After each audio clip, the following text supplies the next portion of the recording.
Hello and welcome to Dialogue. I'm Yang Rui, and nice to see you again. 4 years ago, Professor Justin Yifu Lin became the chief economist and senior vice president of the World Bank. He was the first economist from a developing country to take the post. Last June, Professor Lin retired from the World Bank and returned to Peking University, China.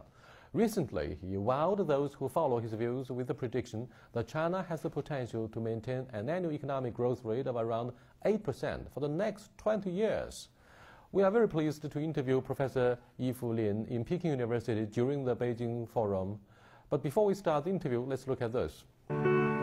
Justin Yifu Lin is a former chief economist and senior vice president of the World Bank. He's considered one of China's greatest economists.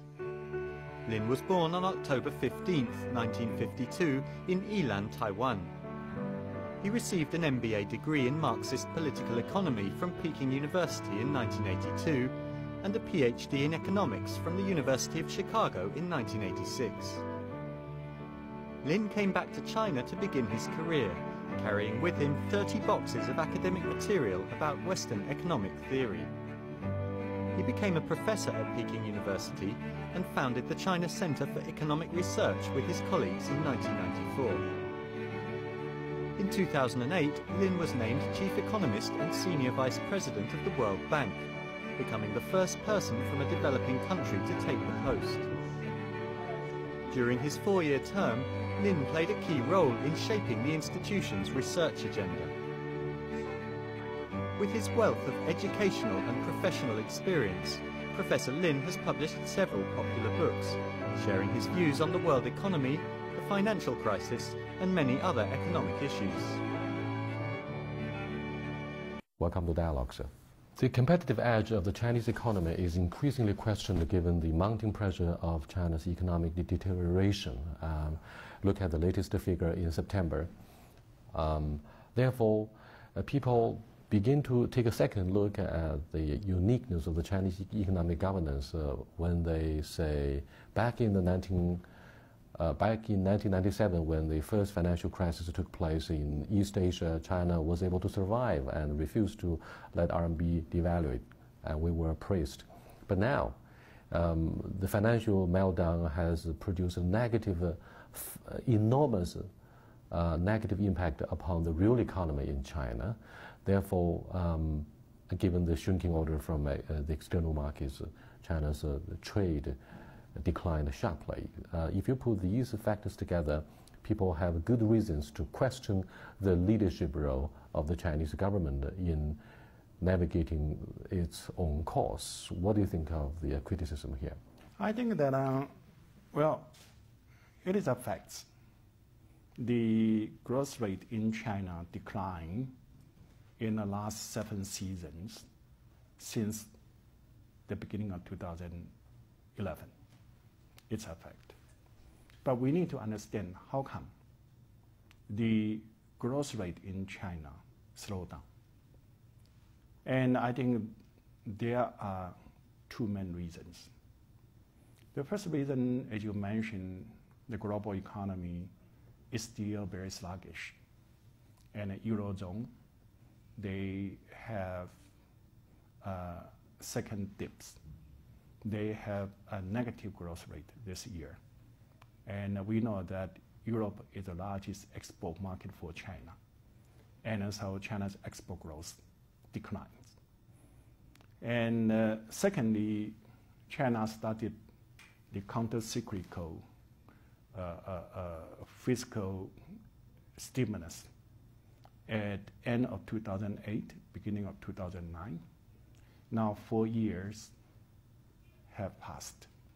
So many of those projects are either completed or close to complete. And that means the investment growth rate also slowed down. At the same time, because there's concern about the housing bubble, concern about the inflation rate, so the Chinese government proactively adopts some policy to mitigate the dangers of inflation, the danger of housing bubble. And that means the investment for both reasons, slow down. We know there are three drivers for China's growth. One is export. The other one is investment. The third one is consumption. Consumption in China still grows very robustly, but the other two drivers slow down. So naturally, the Chinese economy will slow down. Perhaps you have underestimated the strength of a fourth driving force. That's the government procurement program. People say that the government's purchase or procurement programs would account for a larger part of the GDP growth rate. Do you agree? Well, when we engage in the counter-cyclical intervention, we have this fiscal stimulus. Those kind of investment projects certainly, because they are counter-cyclical, they are fiscal stimulus, so the government, expenditure in the format of procurement certainly will be large. And again, as I mentioned, when the projects complete, then those kind of procurement will be reduced.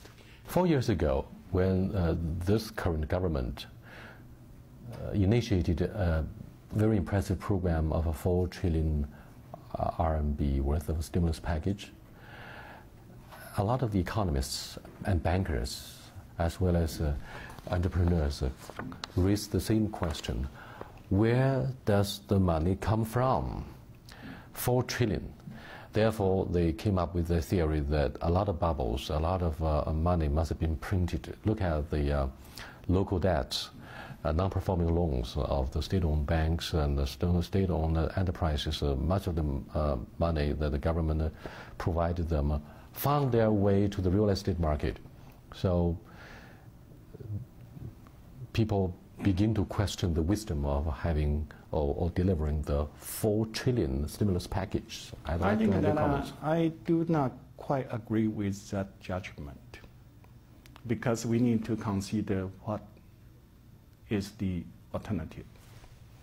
Because at the end of 2008, beginning of 2009, in the coastal provinces, there were about more than 20 million people being laid off.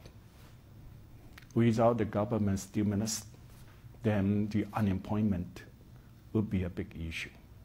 And we know unemployment can lead to social instability, political instability. That's one thing. And then secondly, this 4 trillion Chinese yuan stimulus, I think mostly are used in project. In the short run, it creates jobs, it creates demand and growth. But in the long run, it also contributes to the productivity enhancement and China's growth potential. So I think overall, this 4 trillion stimulus is the right policies and will produce good result. And there's some trouble. There's some problem that's, from what I see, is management problems. Because this 4 trillion of stimulus, only 1.2 trillion comes from the government fiscal appropriation. The other 2.8 trillion comes from the bank loan. And sometimes it's not so easy to control the direction of those kind of 2.8 trillion loans and where they will be used. So that's the, part of them certainly go to real estate and so on, cause, the sharp rise in real estate prices. But we can learn a lesson, because when a shock like this global financial crisis came all of a sudden, and we need to have a quick response. And certainly you cannot plan everything when you have a quick response. And so we need to judge, overall, it's a successful intervention. But if there's a next one, we can learn more lessons That means next round, if we have another shock or another necessity to have a counter-secret intervention, then we can use more of the resources from the physical side instead on the monetary side. There's always a debate about hindsight wisdom. Thank you very much. We have to leave you there for the moment. You are watching Dialogue with Professor Lin Yifu from Peking University. He is a former chief economist and senior vice president of the World Bank, the first of its kind ever from a developing country in the history of the World Bank. We'll be back in a few minutes. Don't go away. From 2002 to 2011, China's GDP grew at an average annual rate of 10.7% and moved up from the sixth biggest economy to the second place in the world. In the same period, per capita GDP jumped from $1,000 plus US dollars to $5,432 US dollars. There's widespread belief that sustaining long-term growth momentum is going to require some ambitious planning and solutions, and this includes some tough reforms of the fundamental systems.